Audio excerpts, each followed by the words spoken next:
Well, welcome. Here I am, we're doing the meditation talk again. I'm going to try to speak through it and not cough through it because I'm a little sick, so hopefully that goes okay. And I'm talking tonight about self-reliance. Sifu's out of town, and it's really interesting when a teacher leaves for a bit, like they're not there. And I don't know about you, but I always have different stuff go through my head, like, oh, I can relax a little bit now. And it was like that thought came to me as he was just before he left, and I was like, wait a minute, where's that coming from? What's that all about? So it's really looking at how can we, thank you, sir, how can we have ourselves be responsible for our own progress, right? Because it's really wonderful having Sifu be here and like be the accountability person who's accountable for us progressing, but that's not how it really happens. How it really happens is us showing up and us being responsible for our own progress. So I asked the kids, like the little kids, is it more important to try as hard as you can when Sifu's not here or when Sifu's here? And they were like, and then one of them said both. And I'm like, yes, that's exactly right. So you should try as hard as you can, whether or not, when you're in the dojo, when you're outside of the dojo, whether Sifu's here, whether Sifu's not here, all the times that you can try hard, you should try hard. So I just wanted to explore that kind of idea in this talk here.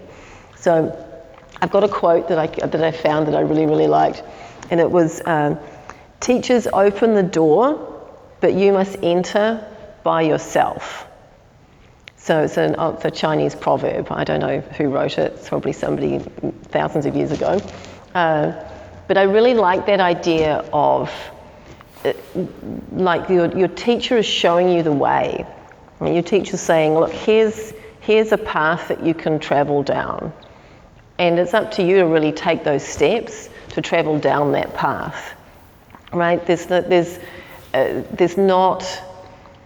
going to stand there beating you with a stick to like make you go down the path, although sometimes that might feel like it in class, right? And he's also not going to like hold out this, like, I don't know, for me it would be a bowl of dark chocolate and say, hey, come here. That's not it. It's something that has to come from within us to really propel us forwards into how it is that we're going to be developing ourselves and training and really being the best person that we can be. So that we can be the best person for the people in our lives and everybody around us too. And for our own sense of self-worth, I guess, as well. If we can be the best person we can be, then that really helps support that too. So I had another thing in here. I was looking in Zen Flesh, Zen Bones. If you haven't read it, it's a great book. It's got lots of little vignettes of Zen ideas in here. And I like this one. It's called Open Your Own Treasure House. Daiju visited the master Baso in China. Baso asked, what do you seek? Enlightenment, replied Daiju. You have your own treasure house. Why do you search outside? Basu asked. Daiju inquired, where is my treasure house? Basu answered, what you are asking is in your treasure house. Daiju was enlightened. I love it how these people always get enlightened. It's wonderful. Ever after, he urged his friends, open your own treasure house and use those treasures.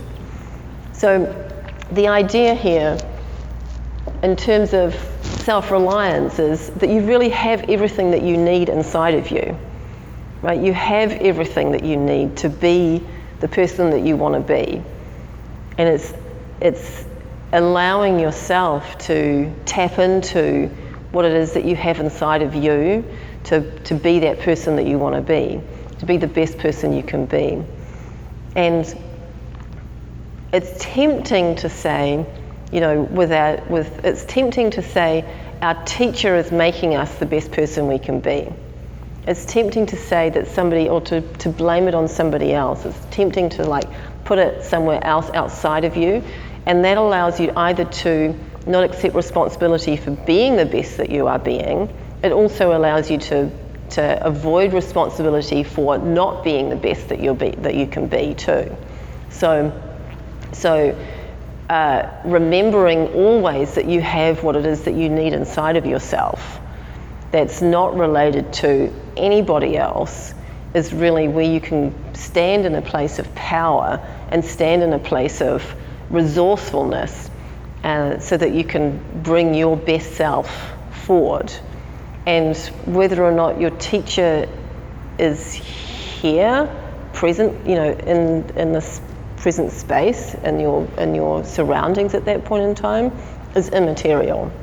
It doesn't matter. But should you take advantage of what somebody has to offer? Absolutely, because that's part of becoming your best you, right? We always have blind spots that we can never see ourselves. So using other people around us to help show us those blind spots allows us then to step into maybe a slightly different way of doing things, or a slightly different path from that point of view. So it's really about taking the fire within, I guess, or the drive from within, and taking the teachings from without, and making that be, helping that have you be your best self, right? So really being self-reliant in that. I'm going to stop talking because I don't want to talk too much longer.